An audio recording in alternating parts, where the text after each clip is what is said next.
Some people search their whole lives for love. Years pass. Opportunities come and go. And somewhere along the way, the quiet question begins to form. Will it ever happen for me? Others somehow meet love when they least expect it. On an ordinary afternoon, during a normal conversation, or sometimes, while eating brunch. This is one of those stories. A story about faith, about timing, and about two people whose lives crossed paths on a quiet Sunday in Prague. Mwikali had moved to Prague earlier that year. The city was beautiful. Old cobblestone streets wound between centuries-old buildings. Church bells echoed through narrow squares. And in the autumn, golden leaves drifted slowly through the air like quiet prayers. But even the most beautiful cities can feel lonely when you're new. Mwikali was in her 44th year. Life had given her many blessings, a loving family, strong faith, a career she was grateful for. But love had always seemed to arrive late, or sometimes not at all. Over the years she had learned something important. You cannot force God's timing, so she made peace with it, or at least she thought she had. What she didn't know was that somewhere else in the same city, a man named Tiao had been praying quietly for years. Not loudly, not desperately, just faithfully.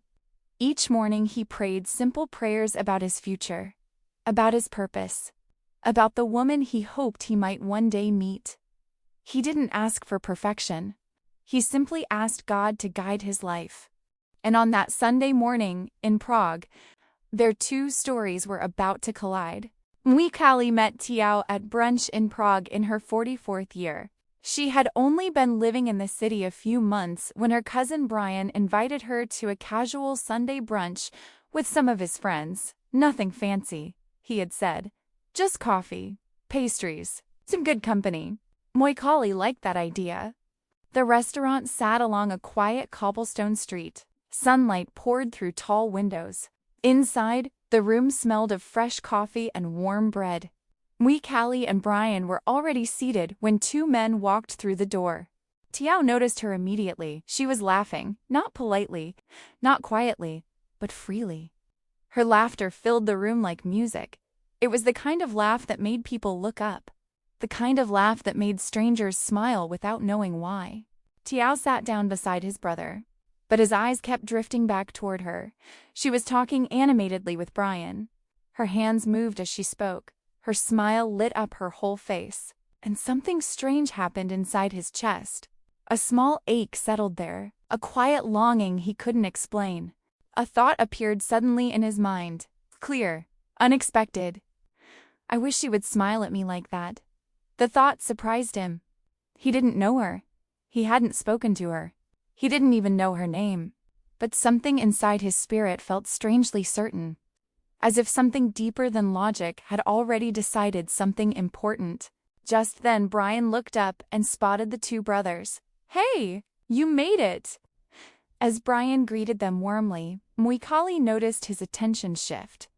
She followed his gaze, and that was when she saw Tiao. He lifted his hand in a small wave. She smiled back instinctively. The smile was bright, open, unfiltered, and in that moment, Tao's heart skipped. He leaned slightly toward his brother and whispered quietly, "That's her." His brother blinked. "Who?" "The one." His brother stared at him in disbelief. "You've known her for 6 seconds." Tiao nodded calmly. "Yes." Across the table, Mwikali continued chatting, completely unaware that someone had just decided she was the woman he would marry. Brunch passed quickly, too quickly for Tiao's liking. Conversations flowed, coffee cups emptied. The sunlight slowly shifted across the cafe floor. Eventually, Mwikali stood to leave. She hugged Brian warmly and began saying goodbye around the table. When she finally reached Tiao and his brother, she smiled kindly. "Nice meeting you." She turned to leave. But suddenly Tiao spoke. "Where are you from? And how do you know Brian?" The questions came out so quickly that Mwikali blinked in surprise. "Kenya," she said. "And Brian is my cousin." The relief that washed over Tiao was immediate. His brother laughed softly and nudged him under the table. Mwikali didn't understand the joke, but she smiled politely and said goodbye again. Then she walked out the door. The moment she left, Tian opened the triplet group chat. He typed one sentence. Tiao just met the girl he's going to marry. Kai was not at brunch that day. He was across town when his phone buzzed. Triplet group chat. He opened the message. Tiao just met the girl he's going to marry. Kai laughed when he read it. He typed back immediately. You've been at brunch for 20 minutes. Tian responded with a simple reply. I'm serious. A few seconds later, another message appeared. A blurry photo Tian had secretly taken across the table. Mwikali laughing. Kai studied the picture for a moment. He zoomed in slightly. Then he typed again. Well, she's beautiful. Tiao said nothing in the chat, but his mind kept replaying one moment. The moment she smiled. Later that afternoon, Mwikali went to the mall. Her apartment still needed furniture, and 100 small things. Curtains, kitchen utensils, lamps. The quiet details that slowly turn an empty apartment into a home. Halfway through shopping, she sat down to check her list. Across the mall, the triplet brothers wandered from shop to shop. Tiao suddenly stopped walking. There. Tian followed his gaze. Is that? Yes. Kai looked between them. What are you guys staring at? They pointed. Kai looked again. Recognition lit his face. So that's her. Before they could stop him, Kai walked straight over. Mwikali noticed someone standing in front of her. She looked up, tilted her head slightly, and smiled thoughtfully. That's strange, she said. I met 2 people earlier today who look exactly like you. Kai burst out laughing. How did you tell? Something about your eyes, she said. Before Kai could respond, Tiao and Tian walked over. Mwikali immediately noticed Tiao. She couldn't explain why. All 3 brothers looked identical. But somehow, her attention kept returning to him. They talked for a few minutes. Eventually, Mwikali stood.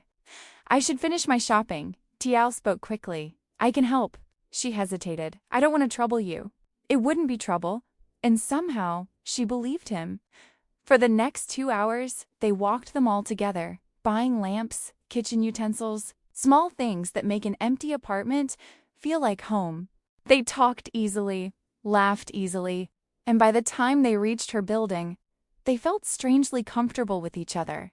Tiao carried the bags upstairs. When everything was inside, he hesitated at the door. Can I get your number? Mwikali smiled. Yeah, sure. The moment Tiao reached his car, he opened the family group chat. Tian had already been reporting everything. He typed one sentence, I met the woman I'm going to marry. Within seconds, his phone exploded. His mother responded first. I knew it. She had been telling them for months that one of them would meet someone soon. She had even dreamed of it. But the strange part? In her dream, the woman wasn't Chinese. That evening, Tiao sat with his phone in his hand for a long time before he finally typed, Hi, it's Tiao. Hope the unpacking is going well. Did you unpack the lamp? Did it survive the journey upstairs? A few minutes passed, then her reply came. Huh, it did. Just about. Thank you again for today. You really didn't have to. He smiled at his screen. I wanted to. Get some rest. It was a small exchange. Simple, unhurried. But it was the beginning. Over the following days, they texted back and forth. He asked how she was settling into Prague. She told him about the coffee shop she'd found 2 streets from her apartment. He told her about the best market in the city for fresh bread on Saturday mornings. Their conversations were easy. Light, then deeper. Funny, then honest. One evening, he called instead of texting. They talked for nearly 2 hours without noticing the time. A few days later, he texted again. I'd like to take you somewhere. Are you free on Saturday? She read the message, smiled to herself, and typed back, I am. Their first date was simple. I walk across Charles's Bridge in the early afternoon. Prague in autumn was extraordinary. Golden light fell across the stone statues lining the bridge. The river moved slowly below. The city stretched out in every direction like something from a painting. They walked without rushing, talked without performing. And somewhere in the middle of that first afternoon together, Mwikali felt something she hadn't expected to feel so soon: at ease. Their dates after that were equally simple: late coffee shops, quiet dinners, long walks through parts of the city neither of them had explored before. They talked about faith, about family, about life. Mwikali discovered that Tiao prayed quietly every morning. Tiao discovered that Mwikali trusted God with a calm confidence he had rarely seen before. They shared stories, they shared laughter, and slowly, gently, they fell in love. By winter, they were inseparable. 6 months after meeting, Mwikali boarded a plane to China with Tiao. His family welcomed her warmly. His mother hugged her for a long time. Then she smiled. "You are exactly who I saw in my dream." Mwikali laughed nervously. But deep down, she felt something sacred in the moment. A few months later they traveled to Kenya. Mwikali's family welcomed Tiao with equal enthusiasm. One evening her father pulled him aside. "Do you love my daughter?" "Yes." "Then take care of her." "I will." They married that summer in Prague, a beautiful old church. Family from China, family from Kenya, friends from across Europe. 3 cultures, 1 promise. When Mwikali walked down the aisle, Tiao whispered softly, "I knew from the moment you smiled." They stayed in Prague for another year. Then, life surprised them again. Mwikali became pregnant, with triplets. The brothers laughed for weeks. Eventually, they moved to China so family could help. Years later, whenever people asked how they met, Mwikali would smile, "Brunch in Prague," and Tiao would add quietly, "The moment she smiled at me, I knew." Mwikali wasn't looking for love that Sunday morning. She was just going to brunch. But God had already arranged the table. If you are in a season of waiting, trusting God with the parts of your story that haven't been written yet, this story was for you. His timing is never late. Subscribe to Written by Grace, Faith, and Forever Stories. Share this with someone who needs to smile today. More stories are coming, each one a reminder that God is still writing beautiful things, and sometimes all it takes is a laugh across a café.